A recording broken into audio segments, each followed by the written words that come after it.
جبکہ پیارے نبی صلی اللہ علیہ وسلم نے اس سے منع کیا ہے، اور بہت سی حدیثیں ہیں اس کے بارے میں، ایک دو نہیں، بہت سی حدیثیں ہیں۔ جب ان سے یہ بات کہی جاتی ہے کہ آپ کیسے عہدہ طلب کرتے ہو، تو قرآن کی آیت پیش کرتے ہیں۔ اللہ اکبر۔ یعنی یہ اسی لیے کہا جاتا ہے کہ یہ مولوی اور یہ عالم لوگ جو ہوتے ہیں، اللہ تعالیٰ کی ان سے پناہ۔ جب یہ بگڑتا ہے مولوی اور یہ عالم، تو یہ بگڑا ہوا مولوی، یہ کرپٹ مولوی، یاد رکھیے کرپٹ عالم، یہ شیطان سے بھی زیادہ خطرناک ہوتا ہے۔ کرپٹ، جن کی تعداد آج کے زمانے میں بہت زیادہ ہے، کرپٹ مولویوں کی، کرپٹ عالموں کی۔ کیوں یہ معاملہ ہے کہ یہ اپنے غلط کاموں کے لیے بھی قرآن اور حدیث کو پیش کرنے لگتے ہیں، اور عام لوگوں کو تو اس کا پتہ ہوتا نہیں ہے کہ بھئی یہ جو کہہ رہے ہیں یہ صحیح بھی ہے یا صحیح نہیں ہے شریعت کے لحاظ سے، اسلامی شریعت کے لحاظ سے۔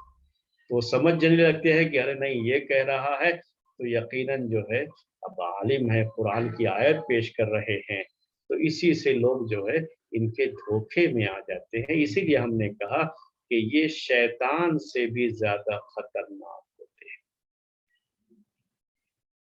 تو کیا کرتے ہیں؟ یہی آیت پیش کرتے ہیں، ایک اور آیت ہے اور یہ آیت، تو میں دونوں کو آپ کے سامنے پیش کرنا چاہوں گا۔ میں چاہتا ہوں کہ شریعت کا یہ مسئلہ آپ کے سامنے کلیئر ہو جائے۔ تو کہتے ہیں کہ یوسف علیہ السلام نے تو خود طلب کیا تھا کہ آپ مجھے فائنانس منسٹر بنا دیجئے، تو فائنانس منسٹر بنانے کے لیے انہوں نے خود درخواست کی۔ اس سے معلوم ہوتا ہے کہ عہدہ طلب کر سکتے ہیں، مانگ سکتے ہیں، جبکہ یہاں یوسف علیہ السلام کا معاملہ یہ تھا کہ پہلے ہی بادشاہ وقت ان کی صلاحیت سے اتنا متاثر تھا کہ وہ ان کو عہدہ دینا چاہ رہا تھا۔ تو مناسب کون سا عہدہ ہے اس کو یوسف علیہ السلام نے بیان کیا، ان کے اپنے علم کے لحاظ سے، ان کی صلاحیت کے لحاظ سے۔ دوسری بات یہ ہے کہ یہ ایک نبی ہے، یوسف علیہ السلام عام آدمی نہیں ہے، یہ نبی ہیں۔ یہ پیسوں کے معاملے میں کرپشن نہیں ہوگا ان سے، یہ امین ہیں، یہ امانت دار ہیں، اللہ تعالیٰ کی طرف سے ان کی حفاظت ہوتی ہے۔ انبیاء کرام معصوم ہوتے ہیں۔ معصوم کا مطلب آپ سمجھ رہے ہوں گے، معصوم کا مطلب ہوتا ہے کہ اللہ تعالیٰ کی طرف سے ان کی حفاظت ہوتی ہے کہ وہ کسی بڑے گناہ میں، کسی بھی کرپشن میں وہ مبتلا نہیں ہوں گے۔ آج کے یہ مولوی اور عالم جو عہدوں کے طلبگار ہوتے ہیں، عہدوں کے لالچی ہوتے ہیں، گریڈی جو ہے، جو پیسے کے بھی حریص اور لالچی ہوتے ہیں، اور عہدوں اور منصب کے بھی بڑے لالچی ہوتے ہیں یہ، اور انہی کو لوگ اپنا لیڈر بنا کر کے پوری امت اس کے ان کے پیچھے تباہ ہو رہی ہے۔ یہ تو انتہائی کرپٹ لوگ ہیں، ان کی حفاظت کا ذمہ کہاں اللہ تعالیٰ نے لے رکھا کہ آپ ایک نبی کی بات کو لے کر کے یہاں اپنے اوپر فٹ کر رہے ہو، جو نبی اللہ تعالیٰ کی طرف سے معصوم ہے، اس کی حفاظت کی ذمہ داری اللہ تبارک و تعالیٰ نے دے رکھی۔ وہ کبھی کرپٹ نہیں ہو سکتا، وہ کرپشن نہیں کرے گا، وہ خیانت نہیں کرے گا مال کے اندر، کیونکہ یہ بڑا گناہ ہے، اور بڑے گناہوں سے انبیاء کرام کی حفاظت ہوتی۔ یوسف علیہ السلام کو جب گناہ کی دعوت اتنی قریب سے دی گئی تو اللہ تعالیٰ نے انہیں محفوظ رکھا۔ وہ پہلے آپ کے سامنے بات آ چکی ہے، تو وہ تو بات تھی شرمگاہ کی حفاظت کے تعلق سے۔ ایسے ہی حرام مال سے حفاظت کا معاملہ، یہ یاد رکھیے اللہ تعالیٰ کی توفیق کے بغیر یہ چیز نہیں ہو سکتی، اور یہ نبی ہیں، ان کی حفاظت کی ذمہ داری اللہ تبارک و تعالیٰ نے لے رکھی ہے۔ تیسری بات کہ یہ ہم سے پہلے لوگوں کی شریعت ہے، یہ ہم سے پہلے لوگوں کی شریعت ہے، یہ اسلام کی شریعت، یعنی آج کی جو محمد صلی اللہ علیہ وسلم کے ہمارے رسول کی لائی ہوئی شریعت نہیں ہے یہ۔ اس کو اصول فقہ میں اور جو ہے کہا جاتا ہے، اس کا جو رول ہے وہ یہ ہے کہ شرع من قبلنا، عربی میں کہتے ہیں شرع من قبلنا، یہ ہم سے پہلے کے لوگوں کی شریعت ہے یہ، اور ہم سے پہلے کی جو امتیں گزری ہیں ان کے زمانے میں جو شریعت تھی، جو اللہ تعالیٰ کی طرف سے گائیڈ لائن، رول اور ریگولیشن نازل کیے گئے تھے، وہ ہماری جو ہے اس امت کے لیے بھی وہ شریعت اس وقت ہوتی ہے جب ہماری شریعت میں اس کے خلاف کوئی چیز نہ ہو، اس کے اگینسٹ میں کوئی چیز نہ ہو۔ اور یہاں تو ہماری شریعت میں اس کے جو ہے اگینسٹ میں اللہ کے رسول صلی اللہ علیہ وسلم کا یہ فرمان موجود ہے کہ آپ نے اس سے منع کیا ہے، اللہ کے رسول صلی اللہ علیہ وسلم نے اس سے منع کیا ہے، یہ موجود ہے ہماری شریعت میں۔ جب منع کیا ہے تو یہ پہلے کی شریعت میں چیز جائز تھی، لیکن اس شریعت میں یہ چیز جائز نہیں ہے کہ عہدے کو طلب کیا جائے، منصب کو طلب کیا جائے۔ تو یہ چیزیں جاننا بہت ضروری ہوتا ہے۔ تو یہ ایک اصول میں آپ کو بتایا میں نے کہ یہ شرع من قبلنا ہے، یہ ہم سے پہلے کے لوگوں کی شریعت ہے، جس کے بارے میں ہماری شریعت میں بالکل کلیئر حکم موجود ہے کہ ہماری شریعت میں عہدے کو طلب کرنا یہ جائز نہیں ہے، اللہ کے رسول صلی اللہ علیہ وسلم نے اس سے منع کر رکھا۔ تو میرے خیال میں یہ بات آپ کے سامنے آ گئی ہوگی کہ اگر کوئی بھی آپ کے سامنے اس آیت کی روشنی میں پیش کرنا شروع کر دے کہ نہیں یہ تو جائز ہے، عہدہ طلب کر سکتے ہیں، یوسف علیہ السلام نے عہدہ طلب کیا تھا، تو غلط ہے، یہ دلیل لینا یہ غلط ہے، اس آیت سے اس کے لیے دلیل پکڑنا غلط ہے، یہ صحیح نہیں ہے۔ یہ کون لوگ کرتے ہیں؟ یہی مولوی لوگ، کرپٹ مولوی، صرف مولوی مت کہیے، کرپٹ مولوی، کرپٹ عالم جو ہے، جن کی تعداد آج کے اس معاشرے اور سماج میں بہت زیادہ ہے، وہ لوگ اس طرح کی دلیلیں پیش کریں گے، تو آپ کو اس کا پتہ ہونا چاہیے۔ اس کے بعد اسی طریقے سے پیش کرتے ہیں دوسری جو ہے دلیل، وہ سلیمان علیہ السلام کی دعا ہے کہ رب حب لی ملکا لا ينبغی لأحد من بعدی، کہ اے میرے رب تو مجھے ایسی بادشاہت عطا کر دے جو میرے بعد کسی کے لیے بھی نہ ہو۔ تو کہتے ہیں کہ دیکھو سلیمان علیہ السلام، یہ سلیمان علیہ السلام کی دعا ہے، انہوں نے بھی تو بادشاہت طلب کی تھی، انہوں نے بھی تو عہدہ طلب کیا تھا، بادشاہت طلب کی تھی، اس لیے یہ کیا ہے؟ جائز ہے، اس کو بھی پیش کرتے ہیں۔ تو یہ بھی یاد رکھیے، یہاں بھی تین چیزیں، پہلی چیز کیا ہے کہ انہوں نے یہ دعا کی ہے اپنے رب سے، انسانوں سے جا کر کے طلب نہیں کیا ہے، یہ تو آپ کو سمجھ میں آ رہی ہے نا بات، یہ دعا ہے، یہ رب حبلی، اے میرے رب تو مجھے عنایت کر دے۔ ارے آپ بھی جا کر کے مسجد میں بیٹھ کے دعا کرو، آپ لوگوں سے کیوں مانگ رہے ہو کہ مجھے یہ عہدہ دے دو، مجھے یہ منصب دے دو، مجھے بھی جو ہے آپ یہاں پہ داخل کر لو، مجھے بھی اس میں شامل کر لو۔ آپ لوگوں سے مانگ رہے ہو نا کہ مجھے سیکریٹری بنا دو، مجھے صدر بنا دو، مجھے امیر بنا دو، ہاں، یا جو ہے مجھے جو ہے مجلس مشاورت میں لے لو، جو ہے ایڈوائزری جو کمیٹی ہوتی ہے اس کو مجلس مشاورت کہتے ہیں، یا اس طرح سے آپ تو طلب کر رہے ہو نا، طلب کرنے کا یہ جو ہے جائز نہیں ہے، آپ بندوں سے مانگتے ہو، اللہ تعالیٰ سے تو دعا نہیں کر رہے ہو آپ، پہلی بات یہ۔ دوسری بات کیا ہے؟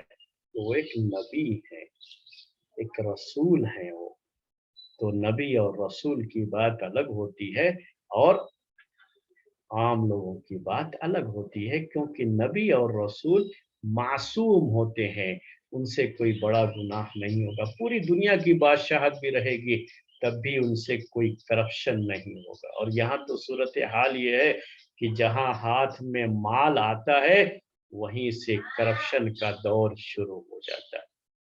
کوئی ایک جمعیت، کوئی ایک جماعت بھی آپ ایسی نہیں بتا سکتے جہاں اس طرح کے مسائل نہ پیدا ہوئے ہیں۔ کوئی ایک مدرسہ چھوڑ دیجئے، یہ کوئی ایک مدرسہ بھی ایسا نہیں بتا پائیں گے